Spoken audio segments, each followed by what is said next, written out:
Hello everyone, तपाईहरुलाई आजको यो भिडियोमा स्वागत छ। एकदम भोक लागेको बेला छिटो मिठो के बनाउने होला त? पास्ता। आज चाहिँ हामी तपाईहरुको माझमा पास्ता कसरी बनाउँछ भन्ने कुराहरु सिक्न गइरहेका छौं अनि खाने छौं है त। मज्जाले खारिएको तेलमा चाहिँ मेथी हाल्ने अनि मेथीलाई चाहिँ एकछिनसम्म कालो हुन्जेलसम्म छोड्दिने। त्यसपछि खोर्सानी हाल्ने अनि त्यो एकछिन खरिन्छ। त्यसपछि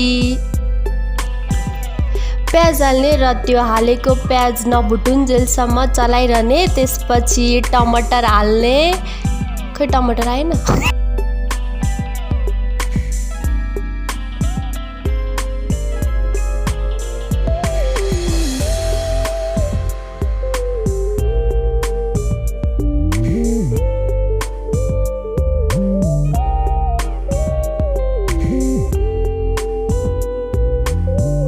टमाटरलाई सानो ग्यास बनाएर मजाले पकाउने र त्यसमा उसिनेको पास्ता मिसाइदिने। यो पास्तालाई चाहिँ राम्रोसँगले चलाउनुहोस् ताकि यो नखुडियोस्। अनि हजुरहरूले चाहिँ यसमा सोया सस पनि हाल्न सक्नुहुन्छ ताकि यसमा राम्रो कलर देखियोस्। र यसलाई 30 सेकेन्ड चलाइसकेपछि चाहिँ यो खानको लागि तयार भइसकेको छ।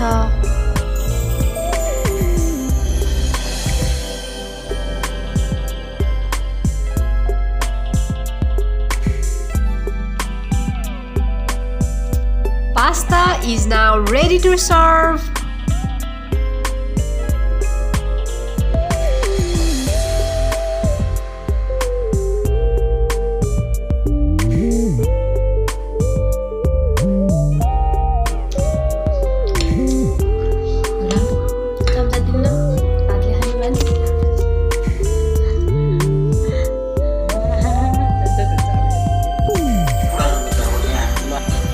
खुर्सानी कतिको लागेको छ ल। आज बनाउनै खाने काम सकियो। तपाईहरु पनि ट्राई गर्नु होला। पास्ता छिटो मिठो बनाउन सकिन्छ।